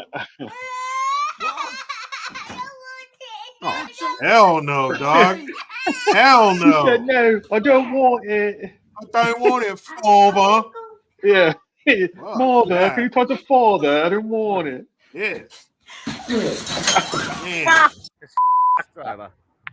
It's just jumping up these Oh, streets. come on now. Got his selling fucking public toilets and they've locked them in.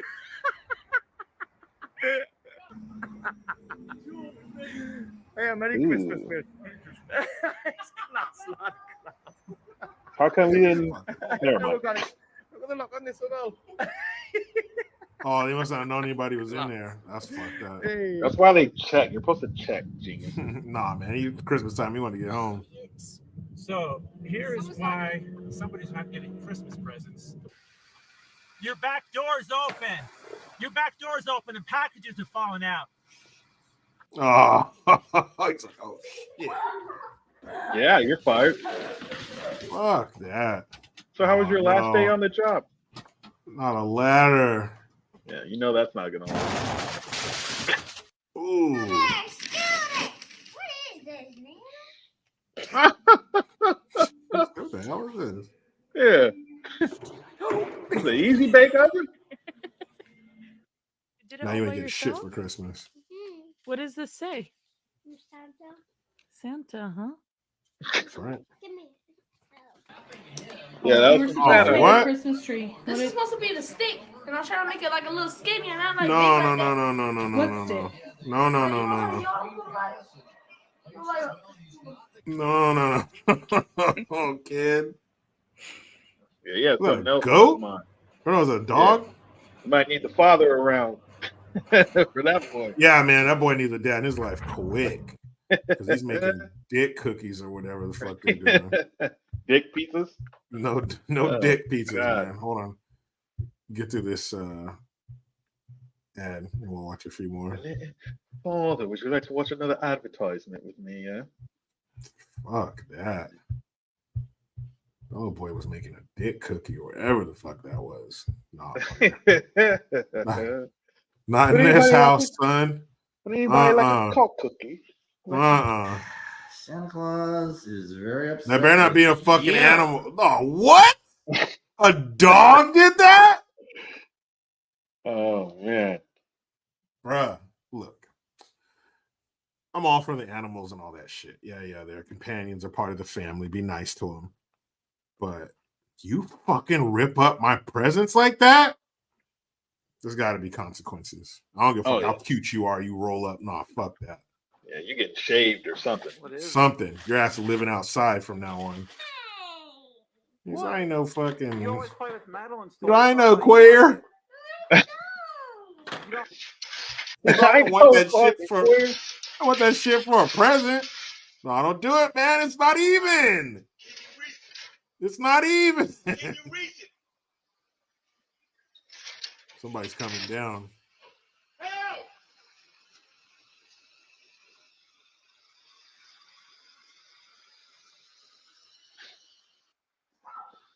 I think he put it up for decoration. Oh yeah, the one where the guy made the thing and it looks like somebody's. God, ready? Yeah. Pause it. So I guess for people who don't know, I remember reading that story. Like they put up a decoration where like it's a prop, but it's somebody's like hanging off of the side. Yeah. And so the first dude is like, "Can you reach it?" You don't realize you're talking to like a animatronic basically, and they ended up calling the police because they thought that it was someone who needed help. But apparently, this is how dumb and low IQ some people are, and figured it was a real person. So, But that dude, hey, the guy who made it, he did a great job. he had to. It looked real. He did a great job. What a good idea. Yeah, I mean, but it wasn't even Santa. It was, like I can understand if it was dressed up as Santa or something like that, and it was doing that, but it wasn't someone who was dressed up as Santa. It was just someone hanging off of the damn. That's hilarious, though. That shit was too funny. All right, this is Make Me Laugh. First one, Charlie Brown Christmas Reunion. And side note, I was never a fan of Charlie Brown. I fucking hated Charlie Brown. Me I either. didn't like the animation. It was fucking stupid. I never liked Charlie Brown, but hey, what are you gonna do? But I do like cock cookies. You know what I mean? Charlie Brown? Holy hell! The old blockhead comes back from the big city. Hey, Lucy. How Fuck are you, you? Lucy. I've got the double D's. Divorced and diabetic. Oh, okay. Boring adult stuff. Wah, wah, wah, wah, Yeah. wah, Wah, wah, wah, wah. Why does he sound like Michael Cera, dude? That dude's annoying. Charlie, Charlie, Charlie, Charlie. Charlie! I see this on watch. I'll watch this if it was Charlie Brown. Damn, Charlie? bro. Hey, Pigpen or Linus. It's Linus, right? Not Pigpen. Come on, what the fuck? I'm like, shoot, he Yes. definitely lives in a pig pen. How you been? I don't know. Can't tell anymore. Can I come in? No. The bodies are still here.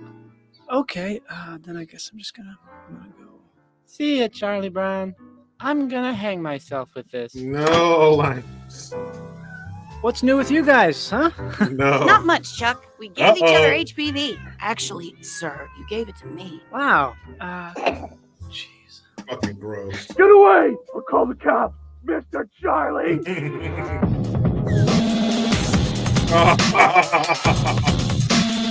No. This went No. downhill real quick. Want to kick the football for old time's sake?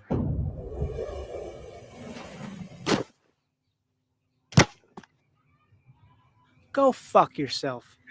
Yeah. Fuck you. That was good. Shit was too funny.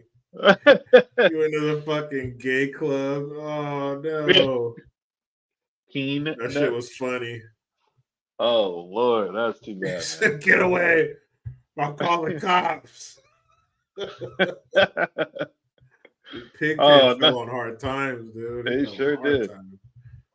And the Everybody fucking in the Peppermint Patty and the other one's two lesbians. A bunch of fucking cats. Oh, all right, here we go. Every Hallmark Christmas movie. I like these. These are funny. Holly, you're a really great writer, but we need something new and fresh. So if you don't give me something new and fresh by Christmas, we're going to go with one of the Gen Z kids. From the company that still tries to sell greeting cards. Hey, Bestie with the quirky personality. I need a fresh start. I think I'm going to go to rural Iowa. Okay, well, don't freaking complain to me when you can't find a good salon out there. It's freaking Iowa. I just need a reset. Like, enough of all this hustle and bustle. I fly out in an hour. An hour? Oh, go to the airport. LaGuardia's packed this time of year. Why'd you book a flight in an hour? From the producers of your mom's favorite rom-coms. Oh, I'm not in New York City anymore. Cheesy holiday love story. You're not going to get far in those high heels, sweetheart. I misjudge you at the start of the movie, and you annoy me. Starring two actors who you've never heard of, but they're pretty attractive. You again? Are you just everywhere in this small little sleepy little town? Am I at the bakery that I own? You're learning I have a sweet side to me. Grandma's recipe. Well, I'm gluten-free, but this is the part of the movie where I'm starting to be interested in you. Critics are saying Stop looking around this town. I liked it. These trees could talk. Oh, the stories they tell. Did you say story? Have I seen this before? She's hot. Come here, Blue. Yeah, I'm a dog guy as well. I'm the perfect guy. Bestie, I think I found my friend story. I want to stay in Iowa for Christmas. Girl, the story you found is that hot piece of man. Okay, you stay in Iowa and you shuck that corn. Bye, girlie. You shuck that corn. I've got everything I need right here. Everything? Well, if love were a pie, Damn. I'm missing an ingredient. Maybe that's you. Are you kidding me? No, what are we doing? No. No. Yeah, love. let's They not. almost kiss, but interrupted by a loud noise. Better get these pies out. No oven mitt, Deep huh? secrets revealed. You were just using me to write one of your little New York stories? Everything I said was true. Everything. How about you just go back to the city where you came from? Why are you acting like this? Why? I'm a rough and tough country guy who can't express his emotions. I'm an insecure girl who is scared. You know what? Just go.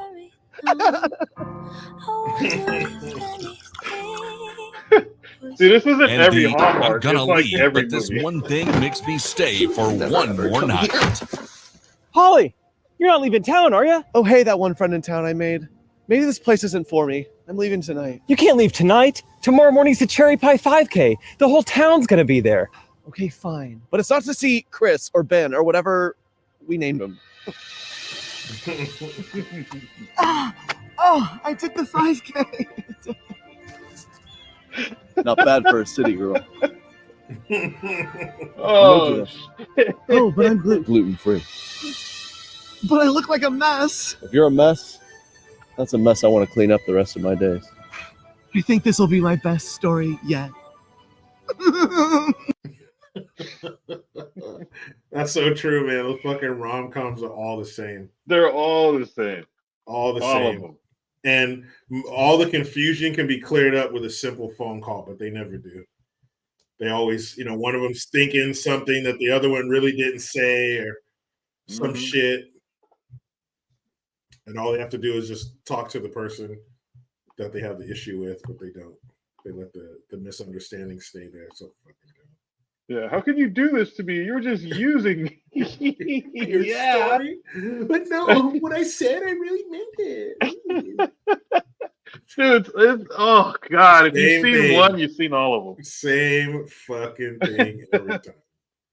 All right, it should be good. I love Mad TV. I think it's funnier than SNL. Way funnier. Mad TV's Secret Santa, number 2.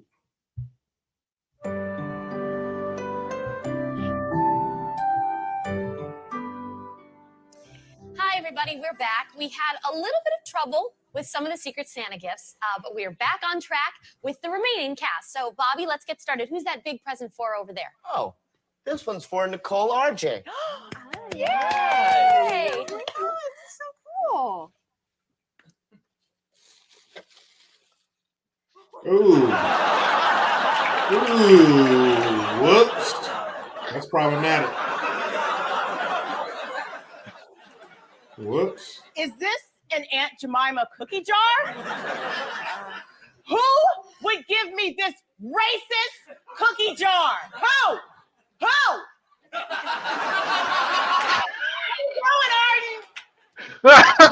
I am so sorry, Nicole. I mean, I'm not racist or anything. I just never know what the appropriate gift is for an Afro-American. Afro-American? And I just kept saying to myself, don't get her the wrong thing. And then I saw this cookie jar, and I thought, Arden, if there is one thing that you do in your life, do not buy that mammy cookie jar. And the next thing I remember, they were gift wrapping it.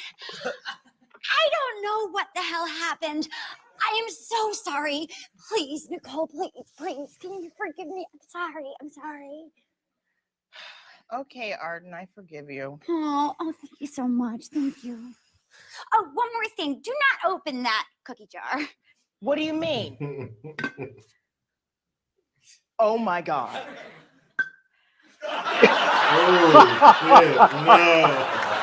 Oh shit! No. Minstrel salt and pepper shakers! No, they're just for pepper. You did! Come back, you sons of bitches! We'll be right back.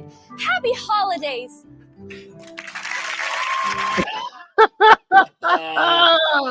You said, don't open that cookie jar. That bitch tried to tiptoe out of it. Oh my! Try making that joke today. Oh my god! You can't, dude. That's that was fantastic. That was fucking hilarious. I love Mad TV. Yeah, man. I love it. I think the heyday was Phil Lamar, Will Sasso, Deborah Wilson, Ari Spears. Yeah. Michael McDonald. McDonald. Yeah. What's her name? Mo Collins. Mm-hmm. That was like the best. Alex Borstein. Yep. Alex Borstein. Yeah. Stephanie Weir. Mm-hmm. That shit, man. It was so fucking funny. The when they make fun of Britney Spears and Justin Timberlake, or they do Steven Seagal when Will Sasso was Steven Seagal, or Kenny Rogers. Yeah, Arnold Schwarzenegger. That's why I learned how to do my Arnold impression was from Will Sasso. Yeah. And what was the other one? When Deborah Wilson would make fun of Whitney Houston or Oprah, and Ari Spears had a really good Denzel Washington impersonation. She did Whoopi Goldberg too. That shit was fucking gold, man. Gold. Way funnier than SNL. SNL had like a few spots here and there with like the Chris Farley era, the Eddie Murphy era, maybe Chevy Chase, Steve Martin, but like in the last 20 years or so, hell no. Dude, I'll be honest, man. I didn't know SNL was even a thing until like maybe after the Chappelle Show or during the Chappelle Show. Like, I didn't know SNL was around that long. Like, Mad TV Mhm. was. I remember staying up. I think it would come on around 11. 11 if you live in California, or PST time was like 11 or midnight. I forgot, but around one of those times, I stay up Saturday nights and I'd watch that. Mad TV was it. Like if you weren't Hilarious. on Mad TV, man, I don't know what you were watching. You're watching But some that bullshit. Mad TV was it, man. Like Yeah. other than Chappelle Show in terms of skits, I feel like Mad TV had its run, and then it went over to Chappelle Show. Yeah, agreed. SNL, yeah, it's been around since the 70s. I want to say the mid 70s, back when you had Dan Aykroyd and those guys on there, John Belushi. But again, that was a good era through the 80s with Eddie Murphy and Joe Piscopo and all that, into the 90s with Chris Farley and David Spade and Chris Rock, Norm Macdonald. But like I said, like the last 20 years or so, because then the 2000s, the late 90s, 98, 99, I think 98 when Mad TV came on. I mean, you got from 98 when it first came on with Artie Lang and Brian Callen and all those guys to all the way up through Will Sasso. So I'd say from 98 when it first came on all the way through, say 2006 or 7, I think when you got into Keegan-Michael Key, Jordan Peele, Ike Barinholtz, that whole era was like the last funny one.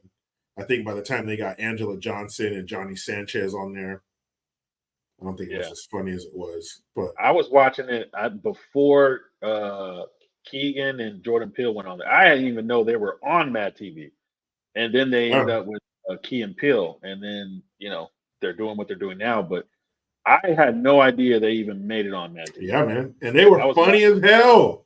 Fucking the PE teacher, that character that Keegan-Michael Key does, Jordan Peele, those guys are fucking hilarious, man. They were great on there.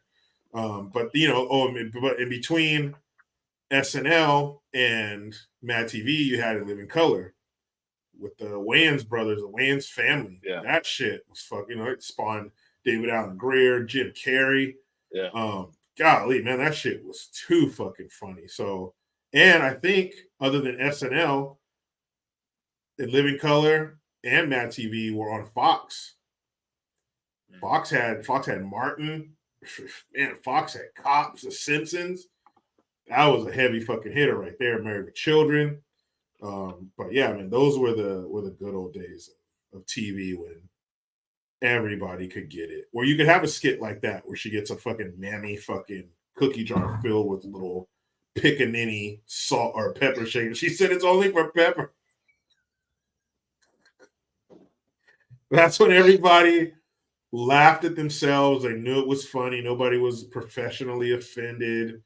They didn't jam a fucking Ku Klux trans member into anything. Today one or more of their cast members would be openly whatever the fuck.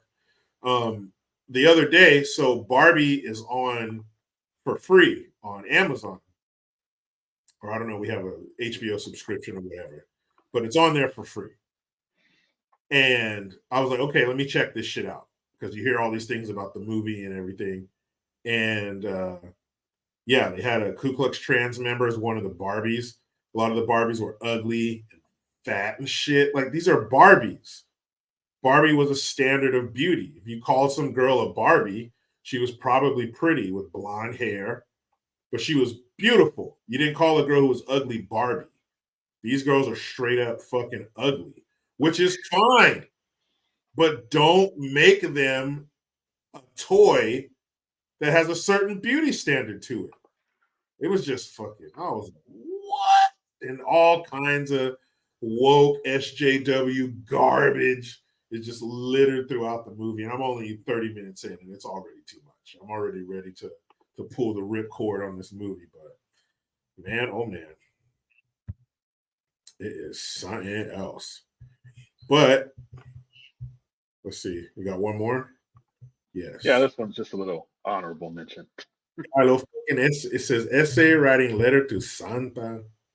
Hey, Santa fool. Hey, remember that? Remember when I was like, hey, where the president's at? Klaus. I used to work with this lady.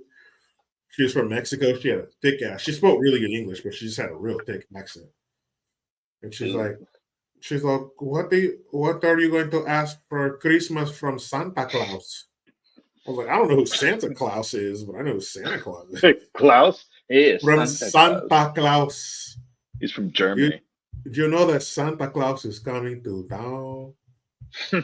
Yeah, not like Santa Claus Schwab. Oh, that'd be fucked up. What would you like for Christmas? Sit on my lap and tell me. Sit on this lump on my lap and tell me about what you want for the Christmas, yeah?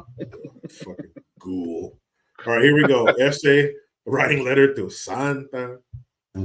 What's up, fool? Where you from, mister? I'm just playing. I know you're from Northside. I'm willing to let that slide, fool. Pero what I'm not willing to let slide, fool, is the disrespect, ese. I got some of your gifts, fool. What are you trying to say? That I'm not down or what? You got me some ankle socks, fool.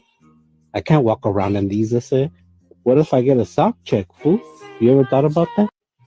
Dear Santa. You ever thought about that? No, you didn't, Santa. Yeah, no. Come on, Santa. You know better. Pinche Santa. You can't give a down fool no ankle socks. No, fool. Those are lame, man. Yeah. Oh, fucking lame, fool. I ain't no fucking lame, fool. Yeah, fucking eight. If it's gonna be ankle socks, it's better be the Raiders. The Raiders, fool. Hey, what's up, Malcolm Palm? Good to see you in here, man. Yeah, fucking better be Raiders, fool. Y que, fool. I grew up with cats just like that, man. Great friends, but they were just like that. Y que, fool. What? They were always like that. I hey, hate kick it, man. down, fool. Kick down, fool. Ah. Yeah, Whatever, fine, fool. stupid. Ah. No mames, güey. No mames. Oh God, dude! It just I Those feel like I have people- to shower after that. I'm just like, oh, get it off. Dude, those people are real. Yes, it's it's comedy, and he's being in an exaggerated version, but nah, those fools are real, eh? Yeah, those are real fuckers. They're not, fool. They're everywhere, eh? Oh, okay. What are they, fool? They're like fucking here, they're there, they're everywhere. No mommy way. Yeah, that's real shit, guys. Yeah, man, That's true real, story. fool.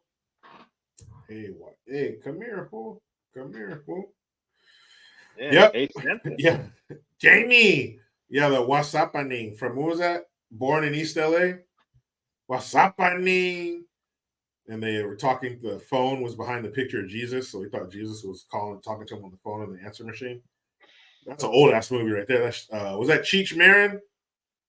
Born in East LA is a movie that came out like in the late 80s or some shit, but it had all those stereotypical yeah, Born in East LA. But LA, like cholos are different than Northern California cholos. Like, that's like a Southern California thing. The guys in Northern California they don't say ese, what's up, ese? Like that's like some colors or some Hollywood LA shit. They talk different up north, but those are the dudes I went to school with. Por vida, fool. You're dumb, man. Fool? You're dumb, man. Yeah. Stupid, fool. That shit is just like, oh no. Every time I hear that whole little vernacular, I'm just like, get me out of here. They're real people, eh? Yeah. You're a real person, eh? You don't like how I talk or what? Or what? No, I don't. You wanna go or what? You wanna Yeah go or no? or like- You wanna go, yeah or no? Yeah, you want to go, eh?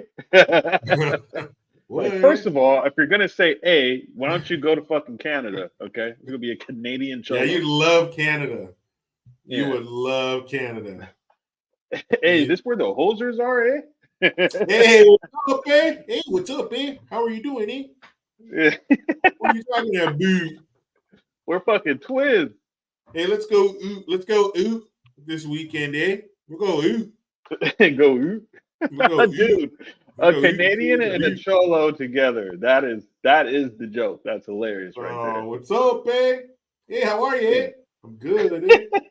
Yeah, it's great to hear, eh? I know, eh? I know, eh, fucker. You want to go over here, eh? Yeah, let's go, eh? All right, eh? Yeah, eh? Nah, you're not down, eh? Hey, this is my buddy, eh? What's up, eh? Hey, what's up, eh? Nothing, eh? Let's go inside, eh? All right, eh? Dude, that conversation right there would be like, I'm out of here. I'm out of here. Where's the eject button? I'm done. I'm done with everything. Done with all of this. You want a drink, eh? Yeah, eh? Yeah. Who'd you like, eh?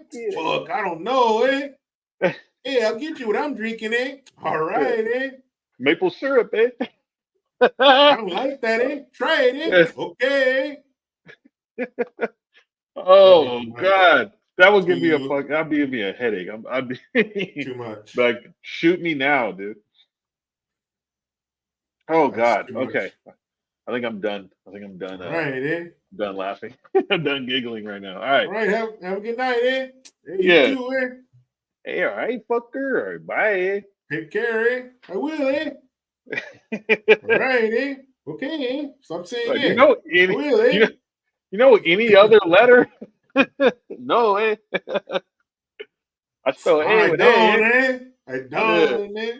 Well, okay. I know, eh? Hey, what do you say, eh? Eh? I don't know, eh? Me neither, eh? Okay. Jennifer Norwood said, by the way, Jericho, that's good to I hear. randomly say hold up out loud at work. I've influenced your brain. I will give you your order soon. No, that's good. Sometimes you got to do that. Hold up. You know what I mean? R.I.P. Nate Dogg. Oh boy. Well, what a wonderful, marvelous show it has been Yeah. tonight. This is our last one for the year. So we'll be coming back. Now we reached 500. If you didn't know or realize from the beginning of the show, if you weren't here, we reached 500. So we're getting closer to our milestones where we can then be putting out merch and having some other little perks for everybody too. So Yep. We got to hit 1,000. 1,000. 1,000 followers, you see. With your help, we will. Happy New Year to you all.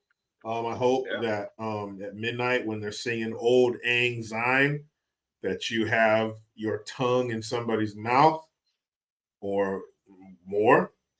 You know, if that's how you want to ring in the new year, do that shit. Peter, Pumpkin Eater. That's right. With all orange shit all over his face. Yeah. But yeah, you know, just health and happiness. That's it. Health and happiness in that order. If you don't have health, your ass won't be happy. So health and happiness to everybody. Yeah, let's see if we can turn this bitch around. We can turn the USS America around. It's a big ship. It's going to take a while. We were out to sea. We had a big ship, so we couldn't just turn on a dime. It took a minute, but we got turned around. So if we can turn around the USS America, man, that would be something. So, yes, I agree. 2024. Here we go. Yeah, man. So without further ado, in the meantime, we'll probably be announcing some new little things we got going on here with STF. Me and Jericho will be talking behind the scenes. So there's that. So look out for that stuff on the channel. If you haven't noticed already, there's some shorts up there. So we're going to be in the shorts game too. There's going to be a lot of stuff other than just the lives. Also on our individual pages, I'll let Jericho talk about his. So I'll talk about mine first. My GION page will be pretty much up and running at full capacity after this New Year's. Has been one of the busiest times of my life right now. So I'll be putting out videos and things consistently on there. Also, my facts only channel is that one is going to be always like really consistent. So if you haven't followed that one, follow that one. That's at the bottom of this page of Stop the Fuckery. So Jericho, any new stuff for you? Aside from the new Stop the Fuckery channel, which we're going to grow in 2024, I also have Green's House, That's where I have different interviews set up. I got a real good one scheduled tomorrow.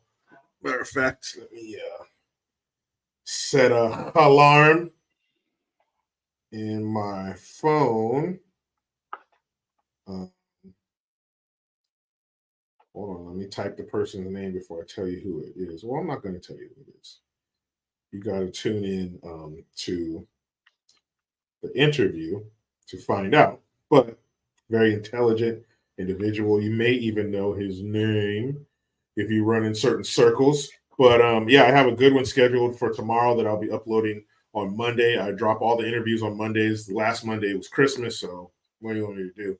But every Monday I drop a new interview, so I got one coming up. I got some great ones lined up after the new year, once people get clear of the holiday haze. I got some really good ones lined up as well. So yeah, definitely check out Green's House, like and subscribe. I just hit over 2,000 subscribers on that one. So very interesting shit, from celebrities to people in law enforcement, military, somebody who got attacked by a mountain lion. So yeah, check all that shit out. I try to get a wide variety of people in there. So if you haven't liked and subscribed already, please do so. And Happy New Year to you all. Thanks for being with us. And here's to 2024. Hope your year is full of what I said before, health and happiness. So from Stop the Fuckery to you, Merry New Year!